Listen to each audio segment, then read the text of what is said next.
आपका प्रेम वैराग्य श्रद्धा साधन कोई नहीं ठग सकता। 8 जून पुरुषोत्तम योग। नवीन संस्करण इसलिए लिख दिया कि किसी के पास पुरानी किताब होगी तो ये नहीं मिलेगा, ये नई वाली में से लिया है।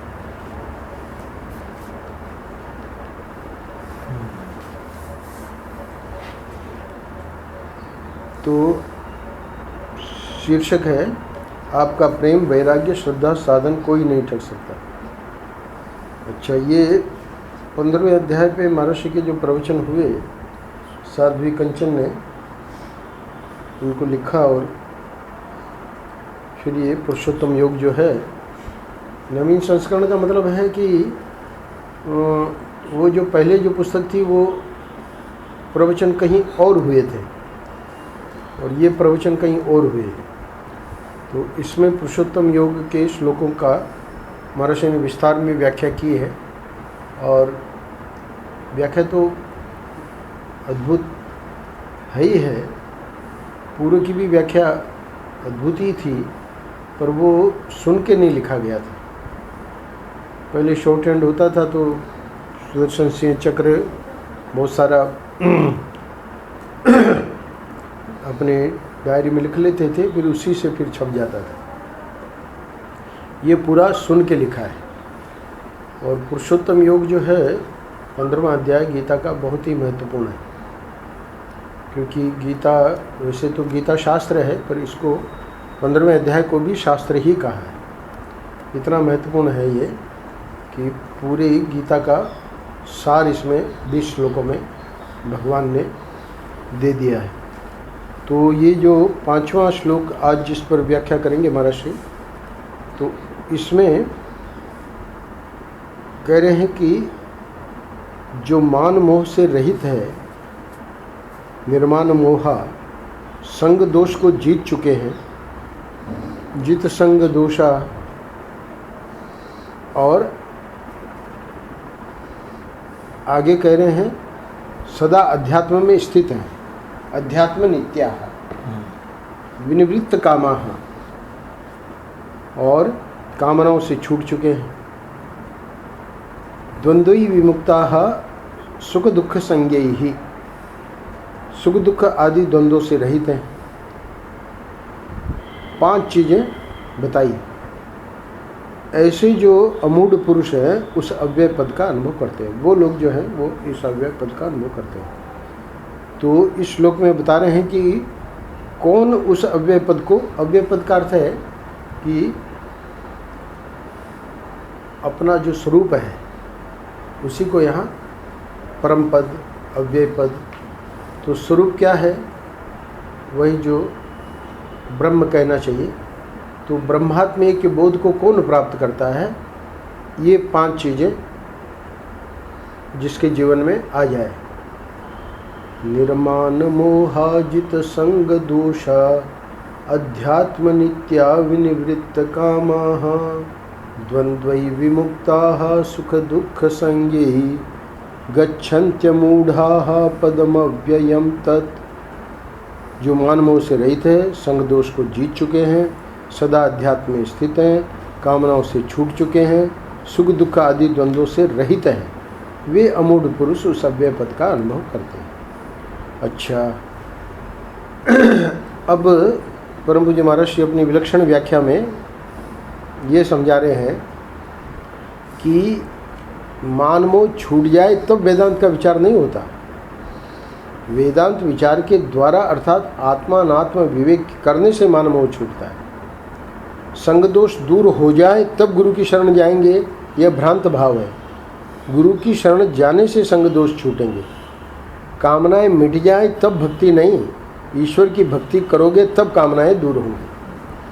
तो 3 बातें हैं, एक में ईश्वर को लिया है, एक में गुरु को लिया है, और एक में वेदांत विचार को लिया है। तो मान मोह में वेदांत विचार को लिया है। कोई अगर कहे कि भाई मान मोह हमारा छूट जाए तब वेदांत का विचार करेंगे, बोले ये गलत है। वेदांत विचार के द्वारा अर्थात आत्मा अनात्म विवेक करने से मान मोह छूटता है। अच्छा, फिर संग दोष, तो संग दोष दूर कैसे होगा? बोले संग दोष दूर हो जाए फिर उसके बाद हम गुरु के शरण में जाएंगे। बोले नहीं नहीं, ये गलती मत करना, ये भ्रांत भाव है। क्या कि पहले संग दोष दूर हो जाए फिर गुरु के पास जाएंगे? तो फिर सही भाव क्या है? गुरु की शरण जाने से संग दोष छूटेंगे। और तीसरा जो कि और भी मुश्किल है, विनिवृत्त कामः, तो कोई कहे कि कामनाएं मिट जाए, है ना, तब फिर हम भक्ति करेंगे। बोले ये भी भ्रांत भाव है। तो असलियत क्या है? बोले ईश्वर की भक्ति करोगे तब कामनाएं दूर होंगी। यानी अभी जो माँ जी आई थी तो हमने उनका वो था कि 15वां अध्याय आप करिए। जी जी। तो 15वां अध्याय किया उनके साथ, पर इसी श्लोक में ये जो बात विशेष बताई है महाराज श्री ने, है ना, वो वहाँ, हालांकि इस श्लोक पे काफ़ी और टीकाओं को देखा, पर ये महाराज श्री वाला तो हमने कह दिया कि भाई पुस्तक है ही है। फिर बाद में ये लोग वहाँ अपना करेंगे, तो 30 पुस्तकें ले गए हैं पुरुषोत्तम योग की, महाराज श्री की। हाँ, वो अपना सत्संग करते हैं ना वो। हाँ। तो इसलिए फिर हमने यहाँ इसमें वो टीकाओं के आधार पे देखा, पर ये बाद में उनके जाने के बाद अपने जो 8 तारीख का छूटा हुआ था ना, जी जी, तो हमने पढ़ा तो हमने कहा ये बात तो कहीं किसी टीका में नहीं आई जो महाराज जी ने यहाँ कही है। तो बहुत अद्भुत बात है। यानी गुरु की शरण में जाने से जित संग दोष, संग दोष छूटेगा। संग दोष क्या है? संग दोष बढ़िया समझाया है उन्होंने, मधुसूदन सरस्वती जी ने।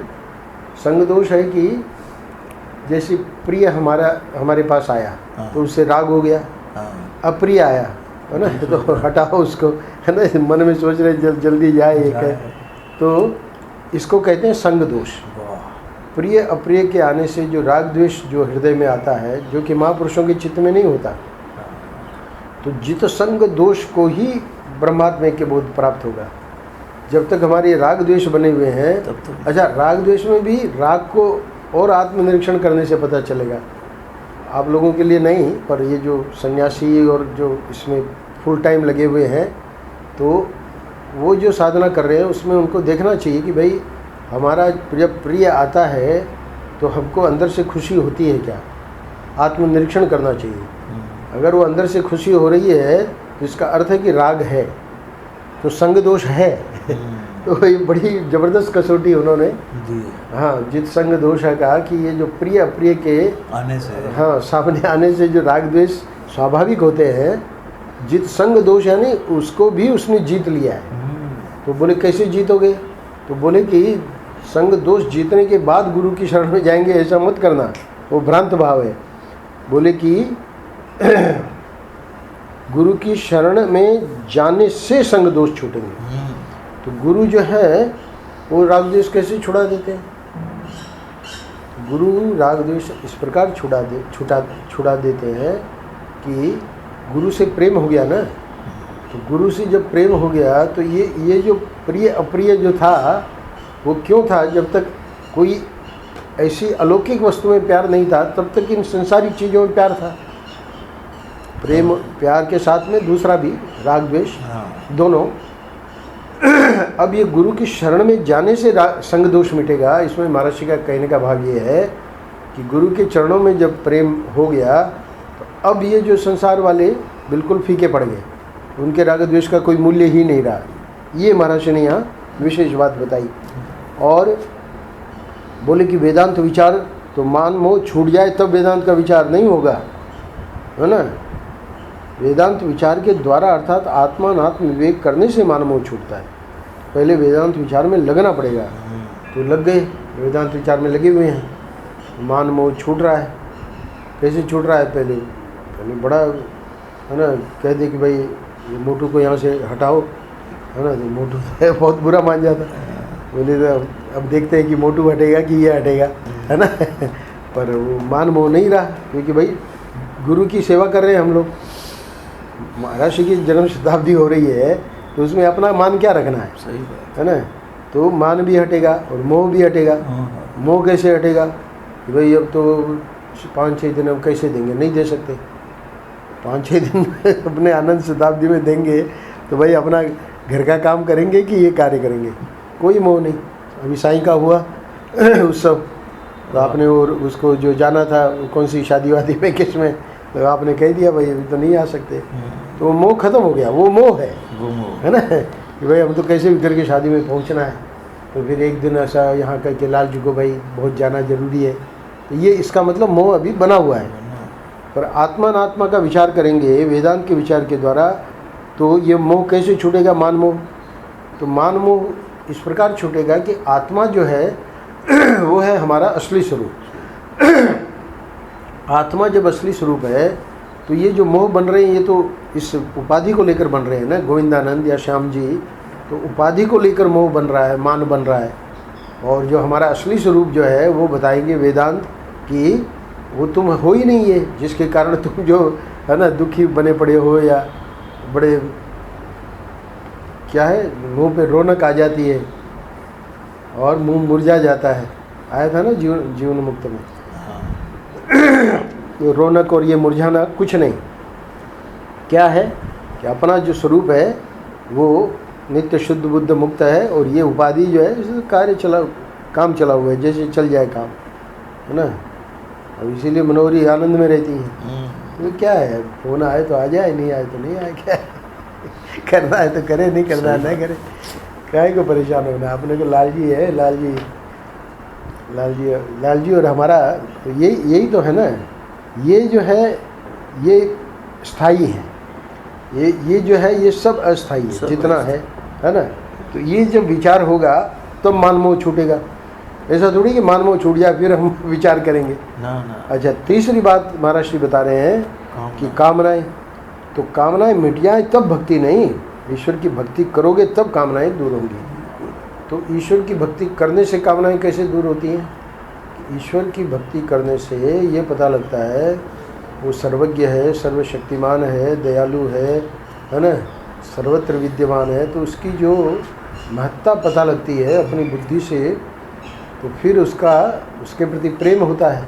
और वो प्रेम होने से वो जो कामनाएं थी वो क्यों थी कि भाई हमको लगता था कि भाई यही बहुत बड़े हैं, है ना। तो कार्ड देखो भाई का कितना है ना, कितने बड़े पद पे हैं, ये हमारे जो है बहुत काम के हैं। वो कार्ड को संभाल के रखे रहो, और जब उनको मिलोगे तो आपको पहचानेंगे ही नहीं। यहाँ के लोगों की यही है और क्या है, सब वैसे ही है।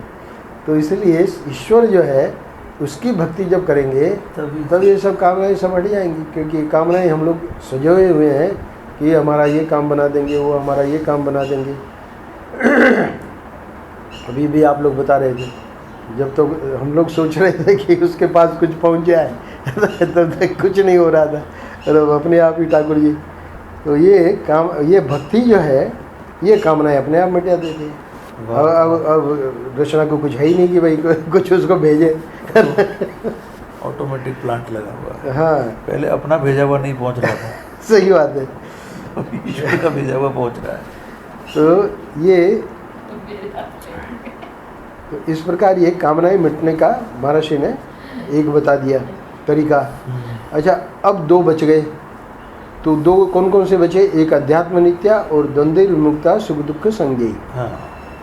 तो आगे महर्षि बता रहे हैं, बहुत से लोग त्याग ही त्याग की बात करते हैं, वे कोई आश्रय नहीं बतलाते।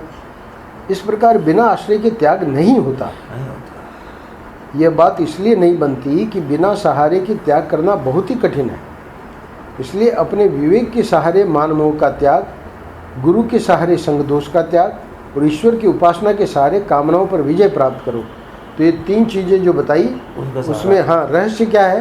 बोले कि यहाँ पहले में विवेक का सहारा, दूसरे में गुरु का सहारा, और तीसरे में ईश्वर का सहारा। तो ये जो सहारा है, सिर्फ त्याग ही त्याग की बात करोगे पर बिना आश्रय के कैसे त्याग होगा, है ना। तो ये इसमें रहस्य बता दिया। इतना करके जब ईश्वर की ओर चलो तो मार्ग में ही ये फल मिला कि सुख दुख देने वाले द्वंद्व से छूट गए। अब ये क्या कह रहे हैं कि ये जो 3 चीज़ें आई जीवन में, और हम ईश्वर की ओर मतलब ईश्वर की ओर तो चलना हमारा जारी ही है, पर ये 3 चीज़ें प्लस हो गई ना, पहले थी नहीं। तो अब वो 3 चीज़ें प्लस होने के बाद जो अब यात्रा हो रही है इसकी विशेषता बताते हैं कि ये जो पांचवी बात है, द्वंद्वई विमुक्ता सुख दुख संगी गच्छन्त्य मूढ़ा पदम अव्यय।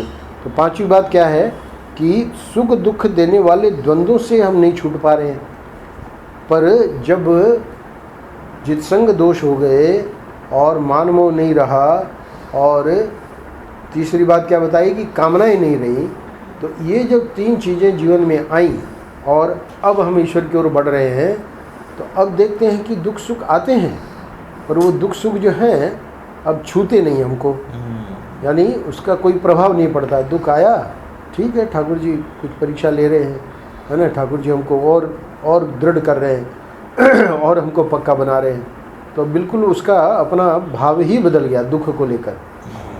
पहले अपमान महसूस होता था, बड़ा दिल जो है ना वही मुरझा जाता था चेहरा, अब कुछ नहीं, अब जो है आनंद आता है अंदर ही अंदर, ये ठाकुर जी बड़ी कृपा कर रहे हैं, है ना, हमको पक्का बना रहे हैं। विघ्न से कांपते क्यों, है ना, एक आता है ना महाराष्ट्र का कैलेंडर में, सोती हुई शक्तियों को जगाने के लिए विघ्न आते हैं। तो पहले वो दुख हमको ये करते थे, अब महाराष्ट्र कह रहे हैं कि मार्ग में जब चले ये तीन चीज़ें लेकर, तो मार्ग में ही ये फल मिल गया कि सुख दुख देने वाले द्वंद्वों से छूट गए। तो ये तो मतलब जैसे पैकेज में देते हैं कि भाई ये फ्री, हाँ, मतलब ये वाला फ्री मिल गया, इतना करो तो ये फ्री है। हाँ, तो इतना करने से फ्री हो गया। अब अध्यात्म नित्या को लेकर महाराष्ट्र ने यहाँ विशेष, मतलब वहाँ तो की होगी, क्योंकि ये कितना है 40, 51, 52, 55, तो 4 पृष्ठों से लिया है, तो उसमें लेना चाहिए था अध्यात्म नित्या को भी, है ना, वो ध्यान नहीं गया हमारा, सब कवर होना चाहिए। पर अध्यात्म नित्या का अर्थ इतना ही है कि निरंतर जो है संसार की ओर हमारी वृत्ति न जाए, है ना, अध्यात्म को लेकर ही ठाकुर जी की चर्चा, तत्व चर्चा, है ना, ये चले। तो इससे क्या है कि अब वो गच्छन्ति मूढ़ा पदम अव्ययम तत्व। अब इसको महर्षि आगे बताएंगे। जो घटनाएं, जो परिस्थितियां संसारी लोगों को दुख देती हैं, वे विरक्त को प्रसन्नता देती हैं। जिन बातों में संसारी पुरुष आनंद से फूल उठते हैं, विरक्त पुरुष उन्हें निस्सार समझते हैं। संसारी पुरुष को कोई भौतिक प्राप्ति हो गई, धन की प्राप्ति हो गई, वो आनंद से फूल उठेगा, है ना। विरक्त पुरुष के लिए वो निस्सार है, क्योंकि वो जो अर्थ है वही अनर्थ लाएगा। अच्छा, जो घटनाएं, जो परिस्थितियाँ संसारी लोगों को दुख देती हैं, है ना, तो वे विरक्त को प्रसन्नता देती हैं। तो आपसे कोई कहता है साधुओं के पास मत जाया करो, वे तुम्हें ठग लेंगे, तो ये बात तो ठीक है कि वह आपका धन बचाना चाहता है और आपका हितैषी है, इतनी बात तो पक्की है। लौकिक दृष्टि से उसकी सलाह ठीक है, ये भी ठीक है, इतना भी महर्षि मान रहे हैं।